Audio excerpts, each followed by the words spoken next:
Selamat sejahtera semua. Nama saya Wong Wei Chen dan rakan-rakan saya adalah Yo Iro dan Carol Tang. Pensyarah kami adalah Encik Muhammad Nizam bin Hamid.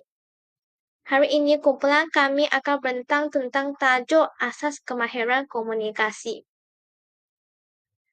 Hari ini kami akan bersama memahami apakah itu komunikasi, bidang-bidang komunikasi dan proses komunikasi, serta ilmu komunikasi dan akhirnya pola komunikasi. Pertama sekali, marilah kita bersama memahami apakah itu komunikasi. Ia merupakan pertukaran informasi, idea, perasaan atau pesanan antara dua pihak atau lebih dengan tujuan menciptakan pemahaman bersama. Pertama bidangnya adalah komunikasi intrapersonal. Ia merupakan proses komunikasi yang terjadi dalam diri seseorang di mana individu tersebut berbicara atau berdialog dengan dirinya sendiri. Seterusnya, ciri-ciri komunikasi intrapersonal. Ia biasanya berlaku di dalam diri seseorang. Sepertinya ia akan berfikir tentang sesuatu perkara dengan sendirinya. Seterusnya, cirinya adalah dia komunikasi intrapersonal akan sentiasa membuat keputusan atau pilihan dengan dirinya sendiri. Seterusnya adalah komunikasi interpersonal.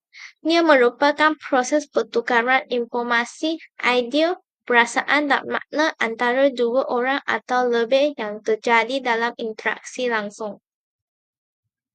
Ciri-ciri komunikasi intrapersonal. Ia mengandungi ciri seperti komunikasi antara individu atau melibatkan dua orang. Ia juga bersifat bersemuka tanpa menggunakan sebarang pengantaraan atau saluran tertentu. Ia juga boleh berlaku dalam keadaan yang tidak formal.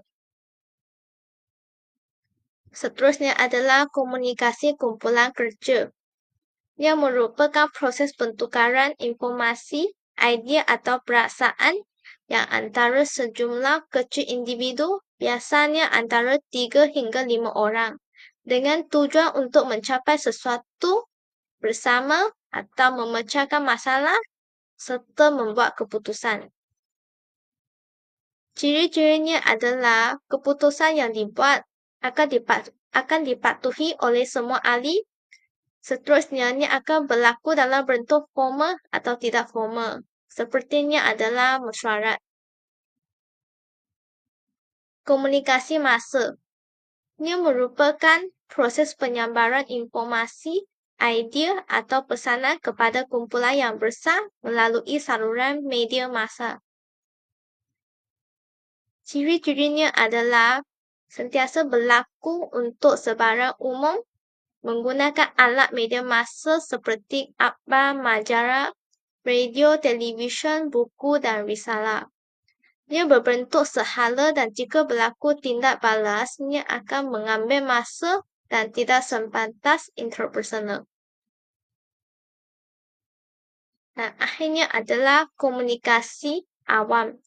Ia merupakan proses pertukaran informasi antara individu atau kelompok yang lebih besar dalam bentuk formal dan ditunjukkan untuk mempengaruhi atau menginformasikan serta meyakinkan masyarakat mengenai sesuatu isu atau topik tertentu.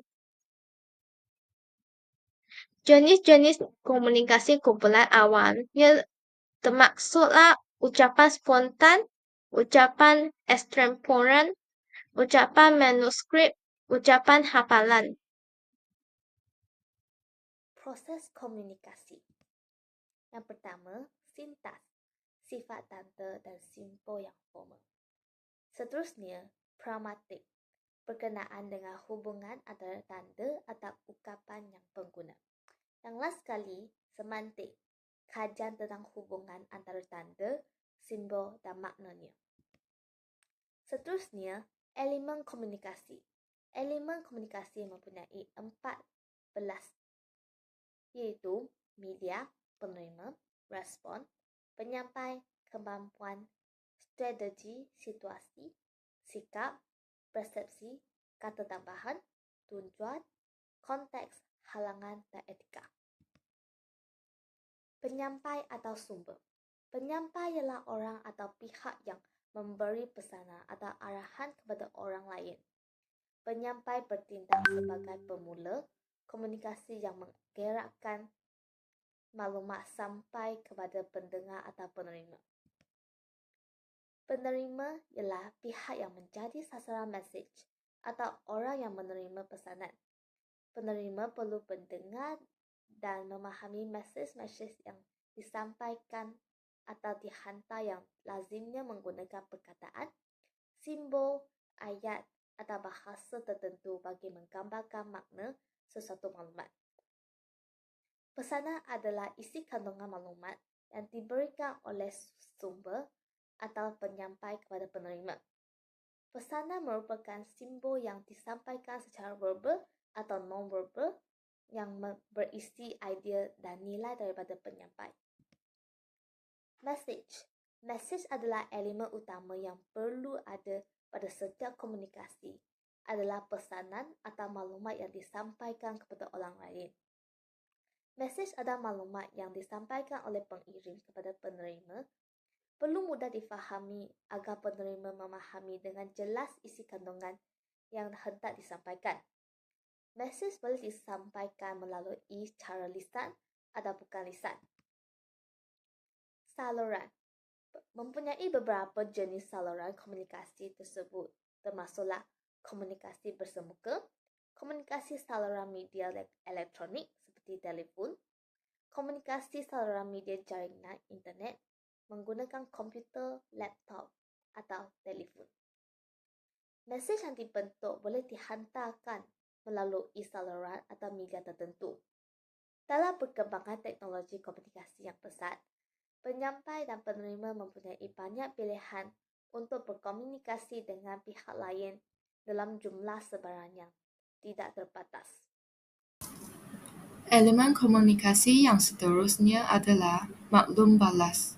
Maklum balas boleh membawa maksud reaksi atau pendapat yang diberikan oleh seseorang sebagai respons terhadap sesuatu perkara yang diterima. Dengan kata yang lain, maklum balas ialah kawalan sesuatu tugas atau aktiviti yang diperkenalkan ke dalam sistem untuk mempengaruhi atau bertindak sama ada untuk mengekalkan keseimbangan atau memacu kepada sistem yang baharu. Seterusnya, halangan. Halangan ialah perkara yang boleh mengganggu keberkesanan komunikasi. Halangan juga boleh mengakibatkan maklumat yang dihantar kemungkinan tidak dapat diterima. Terdapat 4 jenis halangan dalam komunikasi, iaitu halangan fizikal seperti bunyi bising, halangan psikologi, iaitu berkenaan pendengaran yang kurang selesa. Seterusnya, anggapan pertama, iaitu prasangka mengenai mesej yang disalurkan. Halangan yang terakhir adalah semantik, iaitu tiada kefahaman dalam mesej yang disalurkan oleh penghantar. Pola komunikasi terdiri daripada 3 jenis, iaitu komunikasi ke atas, komunikasi ke bawah, dan juga komunikasi mendatar. Apakah maksud komunikasi ke atas?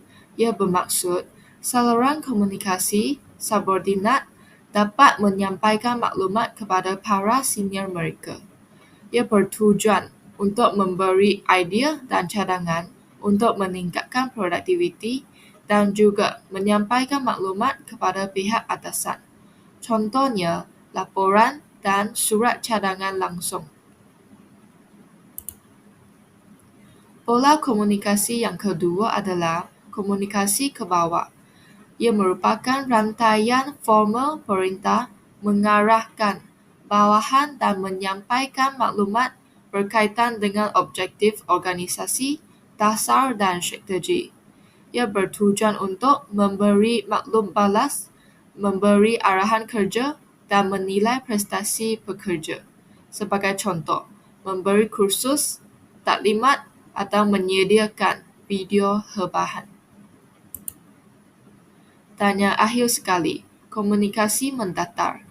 Ia berlaku sesama rakan sekerja pada peringkat yang sama dalam organisasi, sama ada antara sesuatu kumpulan kerja yang sama atau kumpulan kerja yang lain. Komunikasi mendatar bertujuan untuk mempercepatkan aliran maklumat, meningkatkan kefahaman, dan menyelaraskan usaha bagi pencapaian objektif organisasi. Contohnya, pertukaran maklumat, membentuk dan menjalankan kerja secara berkumpulan. Sekian, terima kasih.